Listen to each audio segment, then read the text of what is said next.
দর্শক স্বাগত জানাচ্ছি এনটিভির নিয়মিত আয়োজন। এই সময়ে রাত পোয়ালে খুলনা ও বরিশাল সিটি কর্পোরেশন নির্বাচন, গাজীপুর সিটি নির্বাচনের পর খুলনা ও বরিশালের দিকেও সতর্ক দৃষ্টি দেশবাসীর। তবে এই দুটি সিটি নির্বাচনের চেয়েও এই মুহূর্তে জোর আলোচনা জামায়াতে ইসলাম ইস্যুতে। শনিবার রাজধানীতে এই দলটির শোডাউন নিয়ে সরকারের মধ্যেই চলছে নানা রকম আলোচনা বিতর্ক। এদিকে জাতীয় নির্বাচন সামনে রেখে অন্যান্য রাজনৈতিক দলগুলোর তৎপরতাও নিয়েও চলছে নানান হিসাব নিকাশ। এসব সহ সাম্প্রতিক নানা বিষয় নিয়ে আলোচনা করব আজকের এই সময়ে। সাথে আছি আমি সীমান্ত খোকন। আর আজকে স্টুডিওতে আমাদের সাথে উপস্থিত আছেন ঢাকা বিশ্ববিদ্যালয়ের শিক্ষক সমিতির সভাপতি অধ্যাপক ডক্টর নিজামুল হক ভূঁইয়া, আছেন কুষ্টিয়া ইসলামিক ইউনিভার্সিটির সামাজিক বিজ্ঞান অনুষদের ডিন অধ্যাপক ডক্টর এ.কে মতিনুর রহমান, এবং আছেন লেখক ও সাংবাদিক ডক্টর মাহবুব হাসান। আমরা যাচ্ছি আলোচনায়। তো এখনকার আলোচনা মানে রাজনৈতিক একটা আলোচনার ব্যাপক চলছে দুদিন ধরে।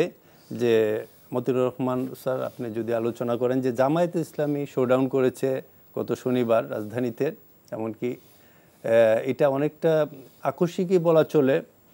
এই শোডাউনের পর মানে দেশব্যাপী তো আলোচনা চলছে, এমনকি আওয়ামী লীগের নেতাদের মধ্যেও কিন্তু আলোচনা হচ্ছে, এমনকি এটা অনেকটা পজিটিভ আলোচনা হচ্ছে করছেন তারা, যে নিবন্ধিত দল হ্যাঁ বা বৈধতা আছে এরকম। যে তো আপনি কিভাবে দেখছেন?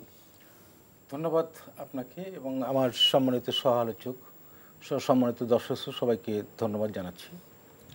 আপনি যে বিষয়টি উত্থাপন করলেন, মানে আমি একটু মানে আমি কিভাবে এটা দিয়ে শুরু করব, কোথা থেকে, কারণ কিছুদিন আগেই এই জামাত ইসলামের রাজনীতি এবং জামাত ইসলাম একটি রাজনৈতিক দল, এটি নিয়ে বিভিন্ন ধরনের আলোচনা সমালোচনা খোদ সরকার দল থেকে করা হয়েছে, যেটি একটি সন্ত্রাসী, এটি জঙ্গি, এটি নিবন্ধন, বাংলাদেশের স্বাধীন বাংলাদেশের রাজনীতি করার অধিকার নেই, ইত্যাদি ইত্যাদি। তো আজকে আমি বিশেষ করে আমাদের মাননীয় আইনমন্ত্রী মহোদয়ের বক্তব্য শুনলাম, যে এটি একটি মোটামুটি তার কথাবার্তায় যেটা মনে হলো সেটি হচ্ছে জামাত ইসলাম একটি রাজনৈতিক দল এবং সে রাজনৈতিক কার্যক্রম করতেই পারে। এখন এই কথা তো বাংলাদেশের সাধারণ মানুষের একজন সচেতন মানুষ হিসেবে আমারও, কিন্তু তাহলে এতদিন দিয়ে দীর্ঘ 10 বছর তারা রাজনীতির মাঠে ছিল না। এই যে ছিল না, এটি তারা ইচ্ছে করে নিশ্চয়ই ছিল না। তাদেরকে কোনো না কোনো কারণে রাজনীতি থেকে, মাঠ থেকে তাদেরকে বিতাড়িত করা হচ্ছে, আনুষ্ঠানিকভাবে না হলেও অনানুষ্ঠানিকভাবে বিভিন্ন আইনের ফাঁক করে। এখন ধরেন যে এই কারণেই বাংলাদেশে অ্যাকচুয়ালি বাংলাদেশের যে সংবিধান, এই সংবিধানে বিশেষ করে মানুষের যে মৌলিক অধিকার, তার মত প্রকাশ এবং রাজনৈতিক অ্যাসোসিয়েশন করা এবং জনগণের সাথে তাদের বিষয়গুলো সম্পৃক্ত থাকা, এটি কিন্তু গণতান্ত্রিক একটা রাষ্ট্রের মানে মূলত সাধারণ কিছু নিয়মের মধ্যে পড়ে। তো আমার কাছে আশ্চর্য লাগছে এই কারণে যে হঠাৎ করে এই যে পরিবর্তনটা, ইউটার্ন, এটি কিন্তু পজিটিভ আমি দেখছি, কিন্তু এই অতি পজিটিভ কিন্তু আমার কাছে খুব আতঙ্কিত মনে হয়। আচ্ছা, কারণ এটা আসলে কোন জায়গায় গিয়ে আলটিমেটলি দাঁড়াবে, এটা আমাদের আরও অপেক্ষা করতে হবে। পরিস্থিতি সামনে 2023-এর ডিসেম্বরে এবং 2024-এর জানুয়ারিতে যে জাতীয় নির্বাচন, এই নির্বাচন নিয়ে আমার ব্যক্তিগত ধারণা, আমি যতটুকু আমার ক্ষুদ্র জ্ঞানে বুঝি, সেটি হচ্ছে অনেক রাজনৈতিক মানে মাঠে ময়দানে অনেক ধরনের গেমলিং হবে এবং সেটি গেমলিংয়েরই একটা অংশ হিসেবে আমি মনে করি আজকের যে বক্তব্যগুলো আসছে। এবং জামাত ইসলাম একটি গতকালকে তারা একটা প্রোগ্রাম করেছে এবং সেটি নিয়েও ঢাকা ডিএমপি কমিশনের যে বক্তব্য, সেটি এর আগের যে প্রোগ্রামগুলো সেখানে মোটেও তাদেরকে কোনোভাবেই অনুমতি দেওয়া হয় নাই। এবং গতদিন দেখা গেল যে ডিএমপি কমিশনার সাহেব, ওনার বক্তব্যতেও অস্পষ্টতা, তার মানে প্রকারান্তরে দেখা গেলো যে তাদের এই কার্যক্রম করার ক্ষেত্রে একটা সম্মতি আছে। তো সুতরাং এটি আমার মনে হয় যে আমাদের অপেক্ষা করতে হবে যে আসলে কোন জায়গায় গিয়ে আলটিমেটলি গিয়ে দাঁড়ায়। ও স্যার নিজামুল ভূঁইয়া স্যার, আপনি যদি বলেন যে এটার সাথে আসলে কোনো রাজনৈতিক মেরুকরণের কোনো সম্পর্ক আছে কিনা, কিংবা কোনো রকম ধন্যবাদ সীমান্ত খোকন ভাই। আমাদের সাথে ইতিমধ্যে আলোচনা করেছেন আমাদের মতিন রহমান, উনি আমাদের কুষ্টিয়া বিশ্ববিদ্যালয়ের ডিন। ও আমি যেটা মনে করি আর কি, সেটা হলো যে যেহেতু জামাতে ইসলাম নিবন্ধিত একটা দল, এখনও জামাতে ইসলামকে নিষিদ্ধ করা হয় নাই। জামাতে ইসলামের অতীত কার্যকলাপ, 71 সালে জামাতে ইসলামের ভূমিকা, তারপরে 30 লক্ষ শহীদ হয়েছে কাদের কারণে? এদের কারণেই। এমনকি শান্তি কমিটি থেকে শুরু করে আল বদর, রাজাকার, আল শামস, জামাতে ইসলাম সৃষ্টি করেছে মুসলিম লীগ সহ। ওদের ওই ভূমিকা কীর্তিকলাপের জন্যেই 71 সালে স্বাধীনতার পর, বঙ্গবন্ধু হত্যার পর এই জামাতে ইসলামকে জিয়াউর রহমান ক্ষমতা আসার পর তাদেরকে রাজনীতি করার সুযোগ দিয়েছে। এমনকি 1979 সালের নির্বাচনে জামাতে ইসলামের সাথে আইডিয়াল আর একটা দল মাওলানা আব্দুর রহিমের, ওনারা মিলে তখন কিন্তু দেখা গেছে তারা 20টি সিট, তখন 20টি সিটে তারা জয়লাভও করেছিলেন। পরবর্তী পর্যায়ে জামাতে ইসলাম বিএনপির সাথে অ্যালায়েন্স করে, আপনারা জানেন 2001 সালে জামাতে ইসলাম এবং বিএনপি একসাথে ক্ষমতা ভাগাভাগি করে নিয়েছে এবং মতিউর রহমান নিজামীকে এবং মুজাহিদ আলী হাসান মুজাহিদ মন্ত্রী হয়েছেন, এবং কি স্বাধীন বাংলাদেশের পতাকা তাদের গাড়িতে শোভাবর্ধন করা হয়েছে। তো পরবর্তী পর্যায়ে এমনকি ভাষা আন্দোলনের 21 ফেব্রুয়ারি আমরা ভাষা আন্দোলনের মহান শহীদদের বেদিতেও তাদেরকে ফুল দিতে দেখেছি। এমনকি আমরা দেখেছি যে 16ই ডিসেম্বর এবং 26শে মার্চ যারা জাতীয় স্মৃতিসৌধে বেদিতেও গিয়েছে, কিন্তু জামাতে ইসলাম কখনোই 71 সালে তাদের যে ভূমিকা, সে ভূমিকার নিন্দা কখনো করে নাই। এমনকি তারা যে পরবর্তী পর্যায়ে জামাতে ইসলামের যুদ্ধ অপরাধী হিসাবে জননেত্রী শেখ হাসিনা ক্ষমতা আসার পর উনি নির্বাচন ম্যানিফেস্টোতে বলেছিলেন যে আওয়ামী লীগ ক্ষমতা আসলে যুদ্ধ অপরাধীর বিচার করা হবে।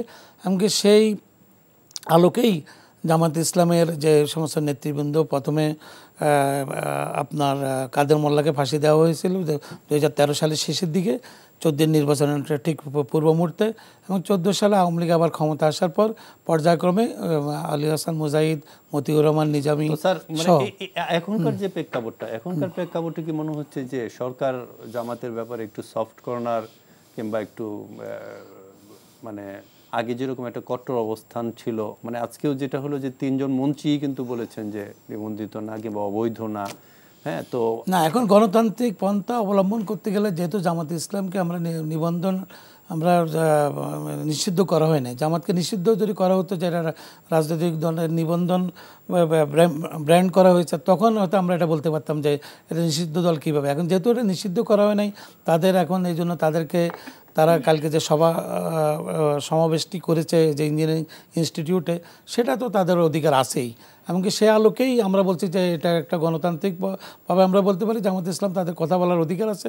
এখন তাদের কার্যকলাপের উপর ডিপেন্ড করবে যে তারা 2013-14 সালে যেমন সাতক্ষীরা থেকে শুরু করে আপনার দেশের বিভিন্ন অঞ্চলে দেখেছেন যে জ্বালাও পোড়াও রাজনীতি, বিএনপির সাথে একত্র হয়ে গাড়ি পোড়ানো, পেট্রোল বোমা নিক্ষেপ করা। এই শাহবাগের মোড়ে আমরা ঢাকা বিশ্ববিদ্যালয় থেকে আমরা দেখেছি শাহবাগের মোড়ে কীভাবে পেট্রোল বোমা দিয়ে গাড়ি পুড়িয়ে মানুষকে হত্যা করা হয়েছে। সেই কার্যকলাপের সাথে জামাতে ইসলাম তখন তো সম্পৃক্ত ছিলই। এখন যদি তাদেরকে রাজনীতি করতে দেওয়া হয়েছে, তারা যদি মনে করেন যে একই কার্যকলাপের সাথে আবার সম্পৃক্ত হয়, সেখানে আইনশৃঙ্খলা বাহিনী আছে, এমনকি আমাদের যেহেতু এখন এই মুহূর্তে আওয়ামী লীগ ক্ষমতা আছে, সেটা দল দেখবে, প্রধানমন্ত্রী দেখবেন, এমনকি আমাদের বিশ্বের আইনশৃঙ্খলা বাহিনী কিন্তু মূলত যদি মানে এই ধরনের কোনো কার্যকলাপে তারা সম্পৃক্ত হয় সেটা দেখবে। সেই অনুযায়ী তাদেরকে যদি তারা গণতান্ত্রিকভাবে সত্যিকার অর্থে যে না তারা গণতন্ত্র প্রতিষ্ঠা করার জন্য তারা নির্বাচনে যাচ্ছে বা নির্বাচন করবে, সেক্ষেত্রে যদি তাদের অপরাজনীতি না থাকে, সেক্ষেত্রে তারা তো রাজনীতি করতেই পারে। তো স্যার, আসলে আমি ডক্টর মাহবুব হাসান আপনার কাছে যাব যে আপনার আসলে এই বিষয়ে মানে আপনার বিশ্লেষণটা কি? মানে এমনও শোনা যায় যে কেউ কেউ বলে যে ভিসা নীতির একটা প্রভাব আছে এই জামাতকে রুটে মানে করা, রাজনীতি ওপেন করে দেওয়া বা মানে তাদের। ধন্যবাদ খোকন। বিষয়টা খুবই জটিল, কারণ এই কারণে যে আমাদের রাজনীতির একটি স্বার্থবাদী জটিলতার ভেতর দিয়ে এগোচ্ছে। গত 50 বছর 51 বছর ধরেই এটা হচ্ছে, যার জন্যে স্বাধীনতা বিরোধী একটি দলকে আমরা কাঁধে নিয়েছি, কাঁধে নিয়ে তাদের সঙ্গে চলছে। বিএনপিতে কাঁধে নিয়ে তারা জোট বেঁধেছে, আওয়ামী লীগের কাঁধে নিয়ে তত্ত্বাবধায়ক সরকারের আন্দোলন করেছে, জ্বালাও পোড়াও যত রকম সম্ভব। আপনারা যদি মনে করেন তথ্যগুলো দেখে নিন যে করেছে। তা আমরা করতে দিয়েছি। স্বাধীনতার পক্ষের শক্তি বলেন বা যারা বঙ্গবন্ধুর নামে দেশের স্বাধীনতা যুদ্ধ করেছে আমি, তার মানে এই নয় যে আমরা সেই যারা আমাদের বিরুদ্ধে ছিল, আমরা আমাদের বিরুদ্ধে যারা যুদ্ধ করেছে, দেশের স্বাধীনতার বিরুদ্ধে যারা যুদ্ধ করেছে তাদেরকে স্বার্থ উদ্ধারের জন্য কাঁধে নিয়ে বেড়াবো। কিন্তু আমাদের রাজনীতিকদের হঠকারী সিদ্ধান্ত অথবা তাদের ক্ষমতায় যাওয়ার লোভ, যেটা আমাদের রাষ্ট্রীয় সমাজে ব্যাপকভাবে সমালোচিত, এবং আমরা খুবই দুর্ভাগ্যজনক এই জাতি যে রাজাকারদের আলবদরদের সঙ্গে আমাদের জীবনযাপন করতে হচ্ছে। দোষটা জনগণের নয়, দোষটা হলো আমাদের রাজনীতিকদের, যারা নিজেদের স্বার্থ উদ্ধারের জন্য এটা করেছে। এটা উচিত নয়। আজকে জামাতে ইসলামের যে নেতাদের মানে যুদ্ধাপরাধীর জন্যে করা হয়েছে, কি বলে, ফাঁসি দেওয়া হয়েছে, দোষী সাব্যস্ত করে ফাঁসি দেওয়া হয়েছে, এটা খুবই অপূর্ব একটি সিদ্ধান্ত বা বিচার নিঃসন্দেহে আমি মনে করি। কারণ তারা যুদ্ধের অপরাধী ছিল। কিন্তু একই সঙ্গে যদি আপনি বিবেচনা করেন যে জামাতে ইসলামের নিবন্ধন এখনও সরকার বাতিল করে নাই, অথবা মানে নির্বাচন কমিশন তাদের যে নিবন্ধন সেটাকে এখন রেখে দিয়েছেন।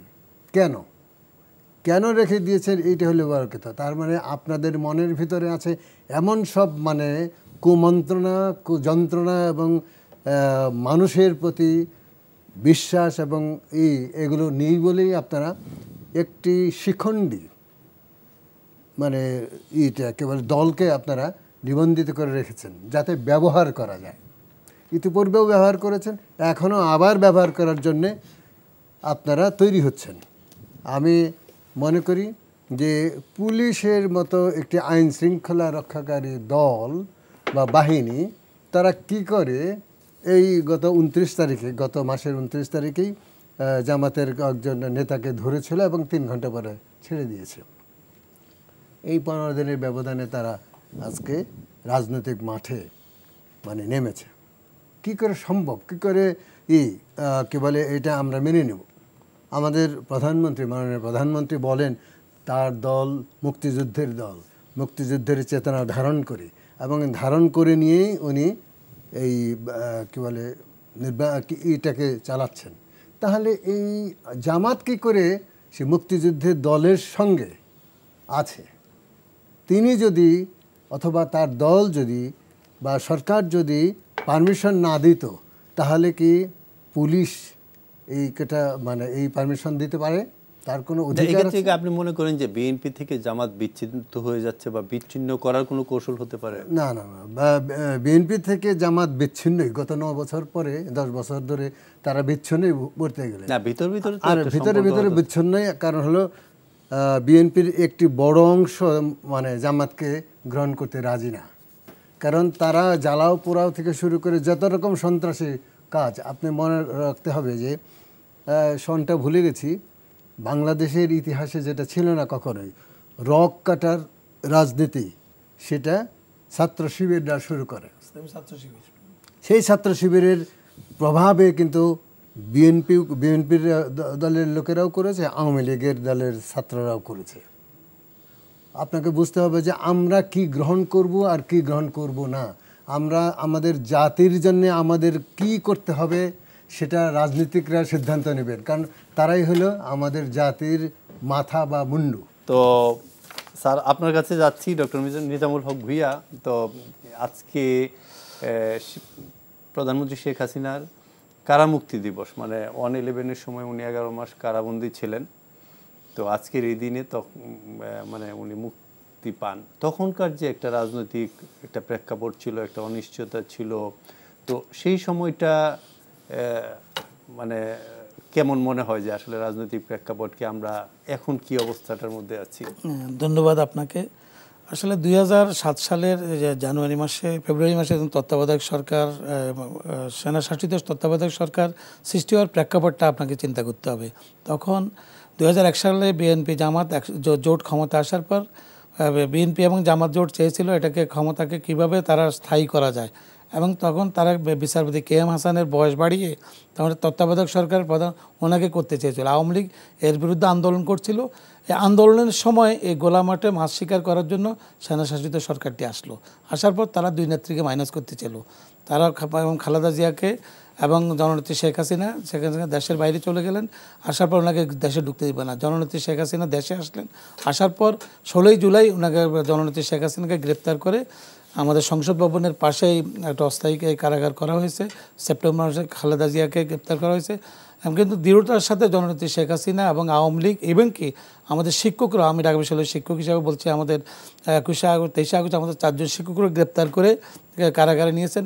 সারা দেশের শিক্ষক এবং ছাত্ররা আন্দোলন করেছেন, এমনকি নেত্রীর মুক্তির জন্য এবং সারা দেশে সমাবেশ হয়েছে। এবং তত্ত্বাবধায়ক সরকার দেখলো যে আর কোনোভাবে তারা কিভাবে গণতন্ত্রের প্রতি শ্রদ্ধা নিবেদন করে কিভাবে তারা ক্ষমতাটা দিতে পারে, সে প্রেক্ষাপটেই তারা আপনার এই দিনে জননেত্রী শেখ হাসিনা, গণতন্ত্রের মানুষ কন্যা জননেত্রী শেখ হাসিনাকে মুক্তি দিয়েছে। তো আমরা স্বাগত জানাই জননেত্রী শেখ হাসিনা মুক্তি পাওয়ার পর আবার মানুষ গণতান্ত্রিক পন্থায় 2008 সালের নির্বাচনে আওয়ামী লীগ ক্ষমতায় এসেছে। তার ধারাবাহিকভাবে আজও আওয়ামী লীগ ক্ষমতায়। তা এমনকি দীর্ঘতম সময় বাংলাদেশের ক্ষমতায় জননেত্রী শেখ হাসিনা, এটা একটা ইতিহাস। এমনকি বিশ্বের নারী নেতৃত্বের কথা বলেন, আমরা 2011 সালেই বিশ্বের নারী নেতৃত্বে আপনার ইসরায়েলের গোল্ডে মায়া, ব্রিটেনের মার্গারেট থেসার বলেন, তারপরে আপনার সম্প্রতি জসিন্ডা আর্নল্ড বলেন, নিউজিল্যান্ডের মার্কেল বলেন, জার্মানির, সব কিছু মিলিয়ে আমাদের জননেত্রী শেখ হাসিনা বিশ্বের নেতৃত্ব কীভাবে দিতে হয় উনি দেখিয়েছেন। এবং কি আপনার করোনা মহামারীর সময় বিশ্বের 10তম প্রথম 5 জন নেতৃত্বের মধ্যে জননেত্রী শেখ হাসিনা করোনা মহামারীকে কীভাবে মোকাবিলা করতে হয়, অর্থনীতির মুক্তি কীভাবে করতে হয়, উনি সেটা দেখিয়ে দেশকে আজকে এই পর্যায়ে নিয়ে এসেছেন। আচ্ছা, ডক্টর নিজামুল হক ভূঁইয়া, আপনি তো বলেছেন যে তখনকার একটা ভুল রাজনীতির একটা মাসুল দিতে হয়েছিল, 111 এসেছিল। তো আপনি কি মনে করেন এখন মানে আমাদের যদি এখন ভুল হয় বা এই টাইপের ভুল কি হতে পারে যে এইরকম এখনকার যে রাজনৈতিক একটা বিভাজন, বিভেদ বা দ্বন্দ্বমুখর অবস্থাটা এখন চলছে নির্বাচন একবারে কাছাকাছি এসে? না, নির্বাচনে শোনেন, একটা দিন মনে রাখবেন যে নির্বাচনটাই হলো যে মানুষের ভোটাধিকার দিতে পারলে আপনি বুঝতে পারবেন যে জনগণ আপনার সাথে আছে কি না। আপনি 69 সালে যখন গণ অভ্যুত্থানে জাতির জনক বঙ্গবন্ধু শেখ মুজিবুর রহমান কারাগার থেকে মুক্তি পেলেন, তখন কিন্তু বঙ্গবন্ধু বলছেন আমি নির্বাচনে যাব।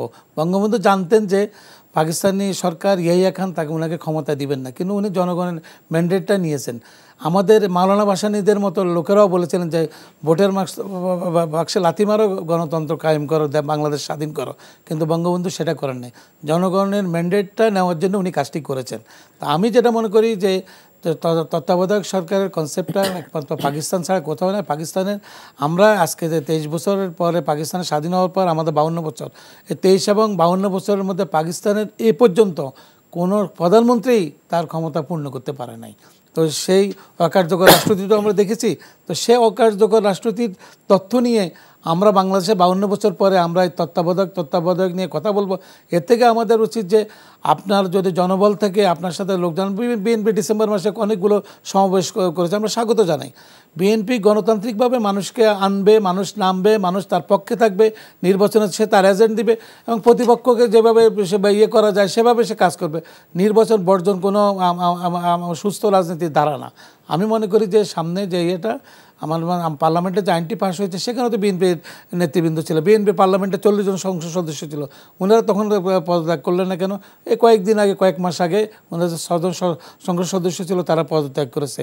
পদত্যাগ করার পর তারা মনে হচ্ছে যে এটাও সরকারের উপর একটা চাপ প্রয়োগ করবে। কিন্তু আমরা মনে করি যে এখনও একটা সময় আছে যে সামনে নির্বাচনকালীন সরকারে টেকনোক্রেট মিনিস্টার হিসাবে বিএনপি থেকে 2 জন আসতে পারে। যদি আমাদের নেত্রী যেভাবে জননেত্রী শেখ হাসিনা 2013 সালে বিএনপিকে যে অফারটা করেছিলেন যে আপনারা স্বরাষ্ট্র মন্ত্রণালয় থেকে শুরু কোনটা চান, ওনারা যদি সেই নির্বাচনটাতে আসতো, আজকে তাদের ওই তত্ত্বাবধায়ক কনসেপ্ট নিয়ে তারা কিন্তু শুধু একই বক্তব্য নিয়েই ধারাবাহিকভাবে এখন পর্যন্ত চালিয়ে যাচ্ছে। এটা আমার কোনোভাবে সঠিক না। ডক্টর মতিউর রহমান, আগামীকাল মানে জাস্ট রাত পোহালেই 2টা সিটি কর্পোরেশন নির্বাচন খুলনা এবং বরিশালে। তো গাজীপুর সিটি নির্বাচনের পর আসলে সিটি কর্পোরেশন নির্বাচন নিয়ে কিন্তু একটা কৌতূহল সৃষ্টি হয়েছে মানুষের মধ্যে, একটা আগ্রহ দেখা যাচ্ছে। তো আলটিমেটলি মানে এই দুইটা সিটি নির্বাচন নিয়ে আপনি কীরকম দেখছেন? ধন্যবাদ আপনাকে। আমি আপনার এই প্রশ্নের জবাবের আগে কয়েকটা জবাব দিতে চাই। নিজাম ভাই বলেছেন, নিজাম ভাইয়ের বলার মধ্যে অনেক সরলীকরণ আছে। আমার ধারণা নিজাম ভাইয়ের আজকের কিছু কথা, যেমন এই যে টেকনোক্র্যাট মন্ত্রণালয় বিএনপিকে, কালকে হয়তো আর একটা প্রতিবাদ আসবে যেটা আমাদের আওয়ামী লীগের বক্তব্য নয়। কারণ আপনি অতি সম্প্রতি দেখেছেন যে স্বরাষ্ট্রমন্ত্রী এবং প্রাজ্ঞ একজন সিনিয়র রাজনীতিবিদ আমির হোসেন আমু সাহেব উনি বলেছিলেন, এবং পরবর্তীতে কিন্তু আওয়ামী লীগ থেকে সেটা ডিভিশন করা হয়েছে জাতিসংঘের মধ্যস্থতায়। হ্যাঁ, সুতরাং সকালের একজন একটা কথা বললো, বিকালবেলা দেখবেন যে ওটাকে অন্যভাবে ব্যাখ্যা আসছে। সুতরাং এই কারণে আমি ওই জন্য বলছি যে এই কথাগুলো আসলে কখন কীভাবে যাচ্ছে এটা আসলে এখন প্রেডিক্ট করতে পারবেন না। তার আগে একটু বলি যে কারা মৃত্যু দিবস, এটাকে আমি স্বাগত জানাই, কিন্তু দুঃখজনক হচ্ছে একই সাথে দুই নেত্রী কারাবন্দী হয়েছিলেন এবং পরবর্তীতে তারা মুক্ত হয়েছেন। কিন্তু আজকে বেগম খালেদা জিয়া বাংলাদেশের ইতিহাসে সবচেয়ে জনপ্রিয় একজন রাজনৈতিক ব্যক্তিত্ব, যিনি জীবনে কোনো ধরনের নির্বাচনে হারেন নাই। তাকে আজকেও কারা অবস্থা মানে রয়েছে, এবং সেটা হচ্ছে অন্যায়ভাবে আমি মনে করি। আরেকটা হচ্ছে 111-এর কথা বলেছেন নিজাম ভাই। 111 কিন্তু যখন সংগঠিত হয়, আপনারা দেখছেন যে মানুষ মারার যে নিত্য উৎসব, যেটি একটা সভ্য সমাজে অপ্রত্যাশিত, সেটি ঘটেছে। এবং এরপরে আপনি দেখবেন যে আজকের যিনি প্রধানমন্ত্রী উনি বলছেন যে এটি আমাদের আন্দোলনের ফসল, সুতরাং এটাকে তারা মানে এটাকে স্বাগত জানিয়েছে। আর একটা কথা বলেছেন নিজাম ভাই, সেটি হচ্ছে ইতিহাস তৈরি করেছেন বর্তমান প্রধানমন্ত্রী, আসলে ইতিহাস তৈরি করেছেন। কারণ 2014 এবং 2018-তে বাংলাদেশে যে দুটি নির্বাচনের মধ্যে বর্তমান সরকার আছে পৃথিবীর ইতিহাসে এরকম একটি এক্সাম্পল আপনি দেখাতে পারবেন না। এটা নিঃসন্দেহে ইতিহাসে স্বর্ণাক্ষরে লেখা থাকবে। এখন আপনি আসেন, সেটি হচ্ছে যে এই গাজীপুরের নির্বাচনের পর এই বরিশাল এবং খুলনা দুটো সিটি কর্পোরেশন নির্বাচন, আপনারা লক্ষ্য করেন যে গাজীপুরে বর্তমান সরকারে যিনি প্রার্থী ছিলেন উনি কিন্তু হেরেছেন, এবং একজন বয়োবৃদ্ধ মহিলা, আমি ব্যক্তিগতভাবে তাকে সম্মানের সাথে বলছি, শ্রদ্ধা করে বলছি, সেটি হচ্ছে উনি বিজয়ী হয়েছেন। তো এই নির্বাচন, সিটি কর্পোরেশন নির্বাচন, এটি আমি মনে করি, আমার ব্যক্তিগত মতামত, এটি জাতীয় নির্বাচনের সাথে কোনোভাবে তুলনা করা যাবে না। কারণ এটি রাষ্ট্র ক্ষমতার কোনো পরিবর্তন ঘটবে না। আপনি কথায় কথায় দেখবেন যে বর্তমান সরকার কিন্তু প্রকাশ্যে বলেছেন, এবং প্রধানমন্ত্রী সহ, যে সুষ্ঠু নিরপেক্ষ নির্বাচন তারা চান। আমি একমত। এখন সুষ্ঠু নিরপেক্ষ নির্বাচন এই সরকারকে রেখে যে হবে না, এটি কিন্তু স্পষ্ট। কারণ আপনি 2018 ইলেকশনের আগে যখন সকল রাজনৈতিক দল ইনক্লুডিং বিএনপি নির্বাচনে আসে, তখন ঘোষণা দিয়েছিলেন যে আপনারা আমার প্রতি আস্থা রাখুন, যে একটা নিরপেক্ষ, সুষ্ঠু, গ্রহণযোগ্য নির্বাচন। এবং সেটি বাংলাদেশের মানুষ, শুধু বাংলাদেশের মানুষ না, শুধু বিএনপির কথা না, এটি এখন আন্তর্জাতিক পর্যায়ে বড় একটা ইস্যু হয়ে দাঁড়িয়েছে।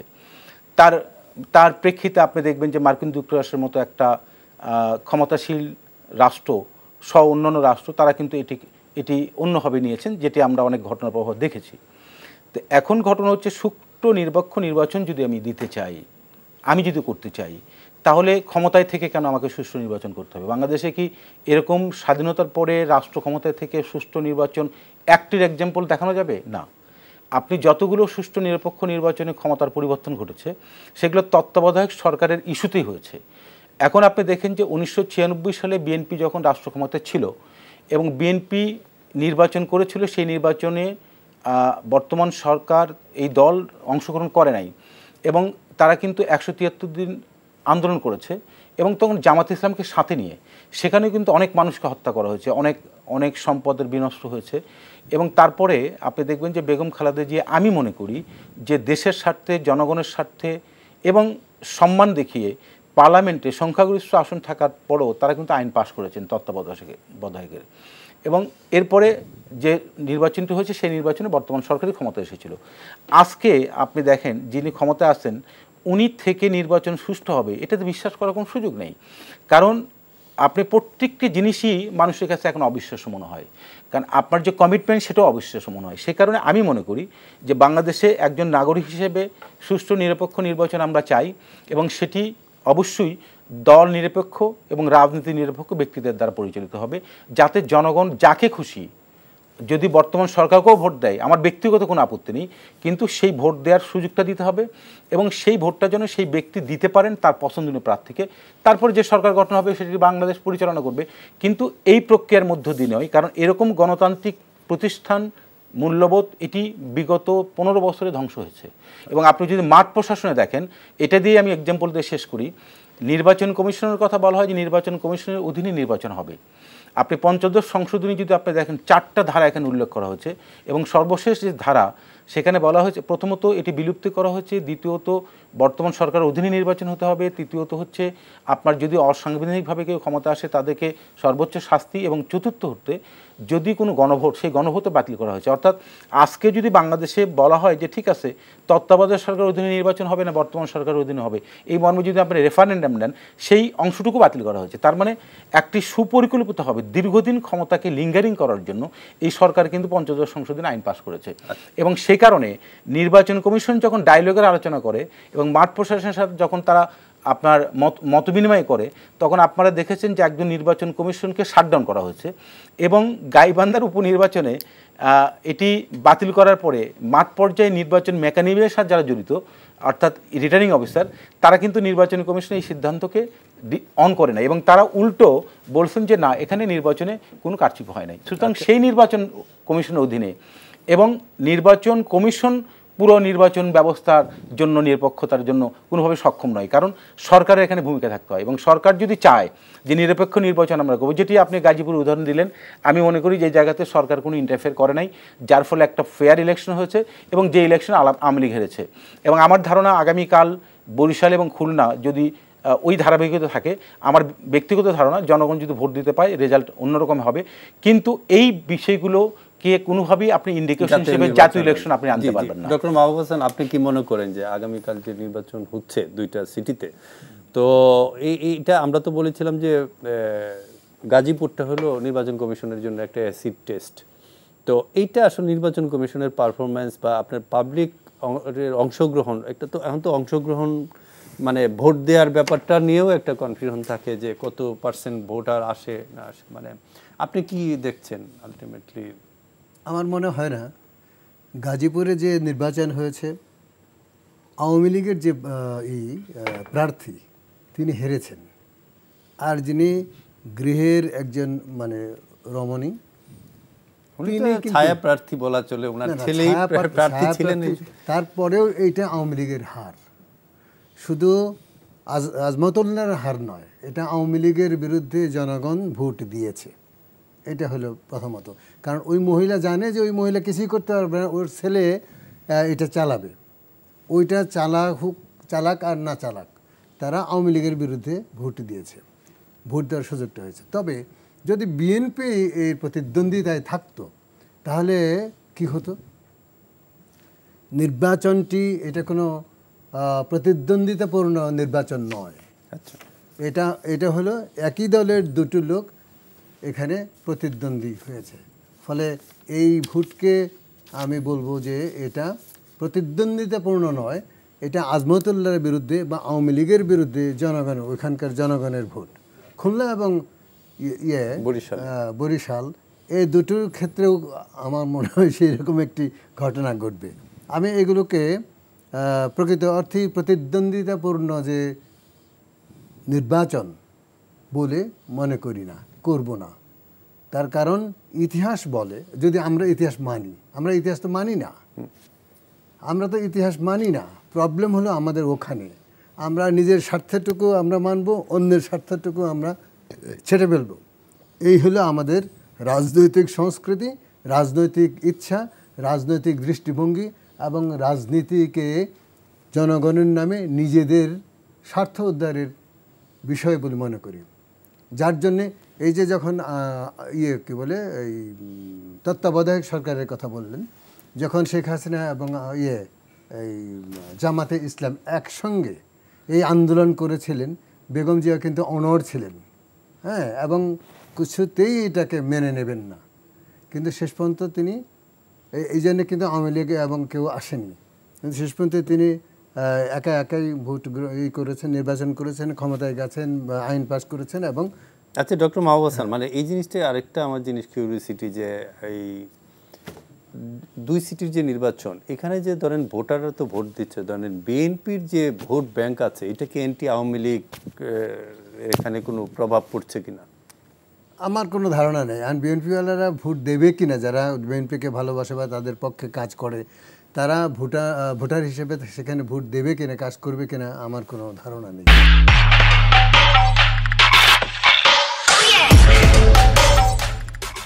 ডক্টর নিজামুল হক ভূঁইয়া স্যার, আপনি যদি বলেন যে এই যে আমাদের রাজনীতিতে এখন একটা অনড় অবস্থা আছে, যে বিএনপি বলছে তারা তত্ত্বাবধায়ক সরকারের অধীনে ছাড়া নির্বাচনে যাবেই না, অনড় অবস্থান, আর আওয়ামী লীগ তত্ত্বাবধায়ক সরকারের অধীনে নির্বাচন দিবে না, দলীয় সরকারের অধীনে নির্বাচন করতে হবে, যে এই অনবস্থানের মধ্যে আমরা কি আসলে সংঘাতময় অবস্থার মধ্যে ঢুকছি কিনা? আপনি যেটা বলেছেন, আমি পূর্বেই বলেছিলাম যে 2013 সালে মাননীয় প্রধানমন্ত্রী যে প্রস্তাবটা দিয়েছে, এখন বিএনপি ওটা বলতে পারে, আমি জানি এটা আওয়ামী লীগের দলীয় সিদ্ধান্ত, যে নির্বাচনকালীন সরকার হবে জননেত্রী শেখ হাসিনা, উনি তো আওয়ামী লীগের প্রধানমন্ত্রী হবে না। নির্বাচনকালীন সরকারে ইসির হাতে থাকবে ক্ষমতা, প্রশাসন থাকবে ইসির কাছে, সেখানে শেখ হাসিনার কী করার আছে? সেই জায়গায় যদি ওনারা প্রস্তাব দিতে পারে যে ঠিক আছে টেকনোক্রেট হিসাবে আমরা আসতে চাই, সেটা প্রস্তাব দিতে পারে, এটা আমি এটা আমার মানে এটা ধারণা, যে তারা যদি এটা বলে তাহলে এটা একটা সমাধান হতে পারে। আর তাছাড়া যে পদ্ধতি আছে যে নির্বাচনকালীন সরকারের সাথেই নির্বাচন করতে হবে। আর 2 নম্বর হলো যে উনি আরেকটা কথা বলেছে যে পঞ্চদশ সংশোধনীতে মতিন ভাই যেটা বলেছেন যে হানা ভোটের বিধানটা ওনা বাতিল করেছে 1977 সালে, আর যে রেফারেন্ডাম যেটা হলো 1977 সালে জিয়াউর রহমানের 98% ভোট একই বাক্সে পড়ার এক্সাম্পল তো আছে, সে দৃষ্টিভঙ্গি থেকেই সেটা বন্ধ রাখা হয়েছে। যে আবার কোন ধরনের এই ধরনের কোন নাটক হয় কি, সে কারণে। আরেকটা জিনিস উনি বলেছে যে সিটি কর্পোরেশনের নির্বাচনগুলো গণতান্ত্রিকভাবে ওইভাবে প্রভাব ফেলে না। দেখেন আপনার পৃথিবীর অনেক ইতিহাসের দিকে তাকিয়ে দেখেন, জ্যাক শিরাক ফ্রান্সের প্রেসিডেন্ট ছিল এবং অত্যন্ত জাদ্রাইল প্রেসিডেন্ট ছিল, উনি কিন্তু ফ্রান্সের মেয়র ছিলেন। তারপরে আপনার ইরানের আহমেদিনেজাদ, উনি ইরানের মেয়র ছিলেন এবং কি পরবর্তী ইরানের প্রধানমন্ত্রী হয়েছেন। তো সুতরাং সিটি কর্পোরেশনকে ছোটোখাটোভাবে দেখার কোনো উপায় নেই। গাজীপুর সিটি নির্বাচনের কথা আপনারা বলেছেন, সেখানে জাহাঙ্গীর সাহেব গতবারই আওয়ামী লীগের থেকে নির্বাচিত মেয়র ছিলেন। ওনারা আওয়ামী ঘরানার লোক। আওয়ামী লীগের বলতে পারেন যে আওয়ামী লীগের বিদ্রোহী প্রার্থী হিসাবে তার মাকে দাঁড় করানো হয়েছে। সেখানে হাত পাকা থেকে ইসলামী শাসনতন্ত্র আন্দোলন ছিল, জাতীয় পার্টি ছিল, আরও অনেক প্রার্থী ছিল। এখন তো বিরোধী দলের যদি ওই যে বিএনপি জামাত, তারাও তো ইচ্ছা করলে তো ওদের কাউকে সমর্থন করতে পারতো। এখানে আওয়ামী লীগের বেশিরভাগ ভোট ভাগাভাগি হয়েছে, আর বিএনপি যেখানে বলে যে আমরা নির্বাচনে আসবো না, তাহলে তো তারা একদিকে দাবি করে যে আমরা ভোটে এসেছি, আবার বলে ভোটে আসি নাই। তাহলে আপনি এটাকে কীভাবে প্রমাণ করবেন? এটা বিদ্রোহী প্রার্থীকে ভোট দিয়েছে। আর আমি আশা করি যে খুলনাতে এবং আগামীকালকে খুলনাতে নির্বাচন, বরিশালে সুষ্ঠুভাবে নির্বাচন হবে। আমি গণতান্ত্রিক পন্থায় যিনি জয়লাভ করবে তাকে আমরা স্বাগত জানাবো।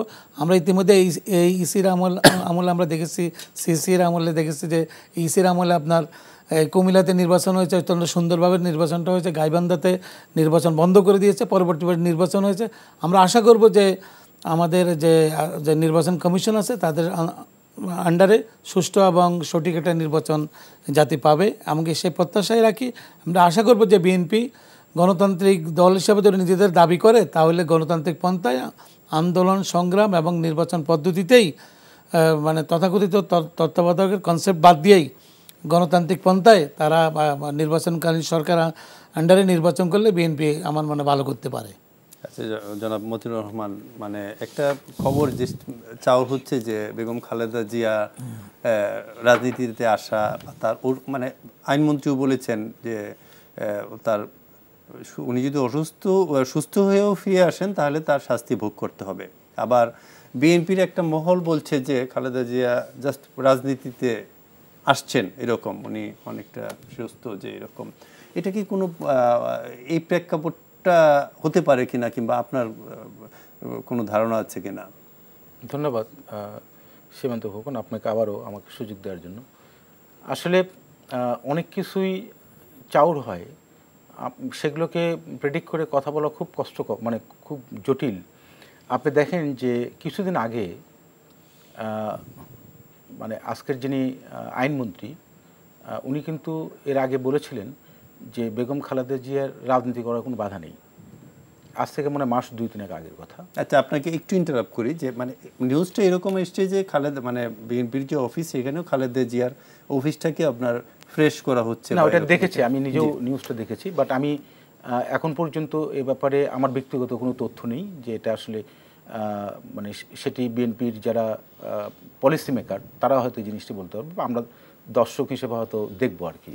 বাট আমি তার ব্যাপারে যে কথাটি আসছে সেটি হচ্ছে যে রাজনীতি, কারণ এখনও পর্যন্ত উনি তো গৃহে, এবং আপনি লক্ষ্য করবেন যে বেগম খালেদা জিয়া উনি আইনের প্রতি কতটা শ্রদ্ধাশীল। উনি যখন থেকে অবরুদ্ধ, মানে কারারুদ্ধ, তখন পর্যন্ত, এখন পর্যন্ত উনি কিন্তু রাজনৈতিক বিষয়ে কোনো কথা বলেন নাই। তো সুতরাং আমি ব্যক্তিগতভাবে যতটুকু জানি উনি এই বিষয়গুলো মেনটেন করেন, আইনের প্রতি যথেষ্ট শ্রদ্ধাশীল।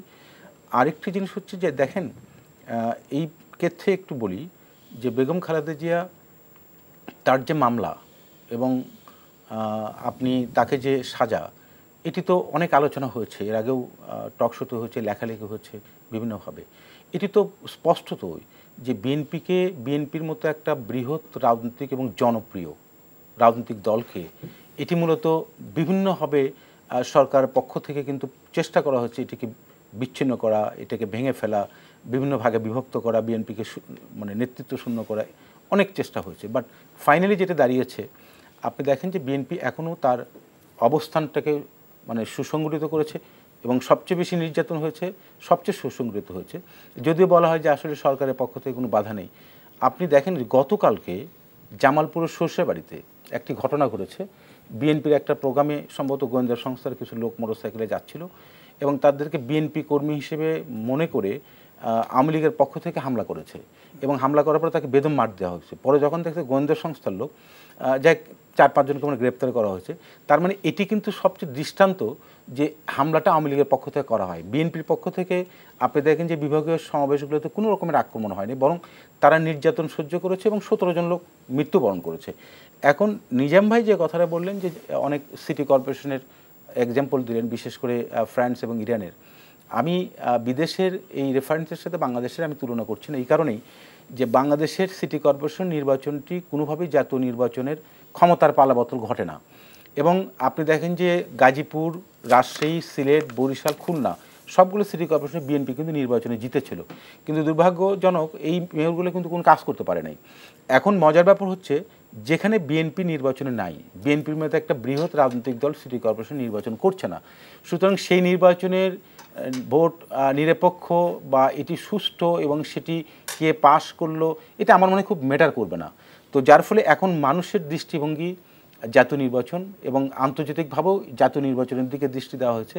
সুতরাং আমরা প্রত্যাশা করি যে বাংলাদেশ যেহেতু একটি মুক্তিযুদ্ধের মাধ্যমে অর্জিত একটা দেশ, এই দেশে বাংলাদেশের মানুষ, সাধারণ মানুষ, এরা আসলে খেটে খাওয়া মানুষ বেশিরভাগ, এবং তারা চায় যে তার যে অধিকার, ন্যূনতম যে অধিকার, নির্বাচন মানেই কিন্তু গণতন্ত্র নয়, মানে একমাত্র নয়, এটি একটি উপলক্ষ মাত্র। সেই জায়গাতে আমরা চাই একটা সুষ্ঠু নিরপেক্ষ নির্বাচন হবে। এবং আমি যতটুকু বিশ্বাস করি, বিএনপি এই তত্ত্বাবধায়ক সরকার ছাড়া, বর্তমান যে পার্লামেন্ট এটি বিলুপ্তি ছাড়া এবং বর্তমান প্রধানমন্ত্রীর পদত্যাগ ছাড়া, আমার বিশ্বাস বিএনপি জাতীয় নির্বাচন অংশগ্রহণ করবে না। এটা আমার বিশ্বাস। কেন? কারণ অতীতের শিক্ষা বিএনপি নিয়েছে। আর বিএনপির যে দাবি, এটা শুধু বিএনপির দাবি না, এটা এখন সাধারণ মানুষের দাবি পরিণত হচ্ছে, এবং আন্তর্জাতিক পরিমণ্ডলে এই দাবিটি কিন্তু তারা প্রতিষ্ঠিত করতে সক্ষম হয়েছে। আমি বিশ্বাস করি বর্তমান সরকার গণতান্ত্রিক মূল্যবোধ ধারণ করলে এবং গণতন্ত্রকে তারা যদি বিশ্বাস করে এবং জনগণের ভোট যদি তারা বিশ্বাস করে, তাহলে নিরপেক্ষ নির্বাচন দেবেন এবং বিএনপির এই দাবিটি মেনে নেবেন জনগণের দাবি হিসেবে। আমি এটা বিশ্বাস করি। ডক্টর মাহবুব হাসান, মানে বিএনপি তো আসলে 10 দফা দাবিতে আন্দোলন করছে, এমনকি প্রধান 3টে তারা এখন করেছেন। প্রধান 3টা তো আলটিমেটলি মানে মির্জা ফখরুল সাহেব মানে গতকাল এতে প্রোগ্রামেও বলেছেন যে সরকারের ফাঁদে পা দেবে না। আসলে ফাঁদটা এটা কোন ধরনের ফাঁদের মধ্যে, মানে এটা কি রাজনৈতিক ফাঁদ নাকি জনগণই একটা ফাঁদের মধ্যে পড়ছে? আসলে সলিউশনটা কি?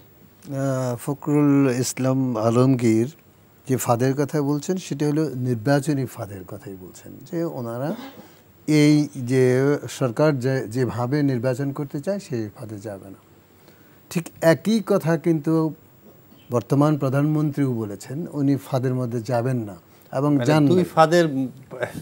ফাঁদটা হলো যে বিএনপি যে এটা সাজিয়েছিল, হ্যাঁ, সেই ফাঁদে তারা যায়নি, ফলে বিএনপিকে একা একা নির্বাচন করতে হয়েছিল। এবারও যদি বিএনপি যদি যে কথা বলছে তারা যদি নির্বাচনে না যায়, তাহলে শেখ হাসিনাকে একা একাই নির্বাচনে যেতে হবে। হ্যাঁ, 72 দল 83 দল এরকম করে করে বিরোধী দল দাঁড় করিয়ে করতে পারবেন, কিন্তু জনগণ যে অর্থে জনগণ যে জনগণ ভোটের অধিকারী, সেই ভোট যারা দিতে পারেনি গত 14 সনে এবং 18 সনে, এটা তো চরম সত্য। এই সত্য কী করে আমরা লুকাবো? আমাদের লজ্জা হওয়া উচিত যে আমরা আমাদের ভোটারদের, যারা মালিক এই দেশের, যারা এই দেশকে ভালোবেসে উৎপাদনের সমস্ত রেকর্ড করছে এবং আমাদের খাওয়াচ্ছে, তাদেরকে আমরা ভোট দিতে দিচ্ছি না। এর চেয়ে ন্যাক্কারজনক মানে অভিজ্ঞতা আর কি হতে পারে বলেন? আচ্ছা ডক্টর নিজামুল হক স্যার, আপনি শেষ মুহূর্তে বলেন, আমাদের আর 1 মিনিট সময় আছে, তো আসলে আমরা সমাধান কোন পথে, মানে সমাধান উনি যেটা বলেছে 14 সালে ডক্টর মাহবুব হাসান যেটা বলে 14 সালে তো বিএনপি নির্বাচনে আসেন নাই, ওনারা নির্বাচনে আসেন নাই এবং ওনারা এটা ভুলটা করেছে। আমি একটা কথা বলি এখানে, সেটা হলো 14 সনের নির্বাচনে 153টা ভোটে কোনো ভোটই হয়নি, না ভোট হয় নাই তো ওর প্রতিদ্বন্দ্বিতা করে নাই বিদায় ছাড়া ওই নির্বাচন হবে না। সংবিধানে লেখা আছে যে নির্বাচন অবশ্যই প্রতিদ্বন্দ্বিতাপূর্ণ হতে হবে, তাহলেই এটার ফল পাবেন। বাকিটা ভাই, আপনি তো শিক্ষক মানুষ, আপনি এটা বুঝবেন। না সেটা তো 5 বছর ক্ষমতার পর 18 সালে যে বিএনপি তো নির্বাচন অংশগ্রহণ করেছে, ওনাদের 6 জন নির্বাচিত হয়েছে, তারা শপথ নিয়েছেন। 70 জন হলেও তো ওই নির্বাচনকে আপনি বৈধ বলতে পারেন না। না এখন ওই পার্লামেন্টে তো 4 বছর, এখন সেটা আওয়ামী লীগের দোষ না, দোষটা হলো তৎকালীন যে নির্বাচন কমিশনার ছিলেন, যারা করেছে তারা এটাকে কি বলে নির্বাচিত বলে ঘোষণা করেছেন, তাদের দোষ। তারা আইন অমান্য করছে, সংবিধান অমান্য করেছে এবং একটি দলকে বিজয়ী হয় নাই, কিন্তু তাকে বিজয়ী বলে ঘোষণা না। সেই পার্লামেন্টে তো বিএনপি 4 বছর ছিল। তাহলে আমাদের সলিউশনটা এখনকার যে সংকটটা আছে, জনগণের ভোটের কথা বলছি, এই সংকটটার কিভাবে সমাধান হতে পারে? সংকটটা আমাদের নির্বাচনের কোনো বিকল্প নাই, নির্বাচনে আসতে হবে বিএনপিকে, এবং আওয়ামী লীগও নির্বাচন করবে গণতান্ত্রিক পন্থায়। আমি মনে করি যে নির্বাচনকালীন সরকারের মাধ্যমে নির্বাচন হলেই আমার মনে হয় না যে জনগণ কোনো সলিউশন হতে পারে। মাঝামাঝি আর কি হতে পারে? আমি তো মাঝামাঝি তো যেহেতু তাহলে তো আবার পার্লামেন্টে যেতে হবে, আবার আইন বদলাতে হবে, যেহেতু একটা সর্বসম্মতিক একটা আইন পাস হয়ে গেছে, সেই আইনের প্রতি শ্রদ্ধা রেখে জনগণ যদি বিএনপিকে ভোট দেয় বিএনপি ক্ষমতা আসবে, জনগণ আওয়ামী লীগকে ভোট দেয় আওয়ামী লীগ আসবে। এটা কিন্তু এককভাবে আওয়ামী লীগের পার্লামেন্ট, এটা কিন্তু আসলে সর্বসম্মত বলা যাবে না। তারা এই যে বর্তমান যে পার্লামেন্টটা, না এর আগে তো 11 সালে যেটা পাস হয়েছে সেখানে তো বিএনপি ছিল না, বিএনপি সদস্যরা ছিল না, এইটা সমাধান হতে পারে যদি আলোচনায় বসে সরকারি দল এবং প্রধান বিরোধী দল এবং অন্যান্য দল যদি আলোচনায় বসে নির্বাচন কিভাবে আমরা সম্পন্ন করব। আমাদের মূল লক্ষ্য কিন্তু জনগণের ভোট অধিকার, যেটা ভোটাধিকার, আমরা প্রয়োগের সমস্ত ব্যবস্থাটা করব, তাই না? সেইটা যদি পৌঁছানো যায়, সেটা গভর্নমেন্টের অধীনেই হোক আর তত্ত্বাবধায়কের অধীনেই হোক, সেটা কোনো ম্যাটার করে না।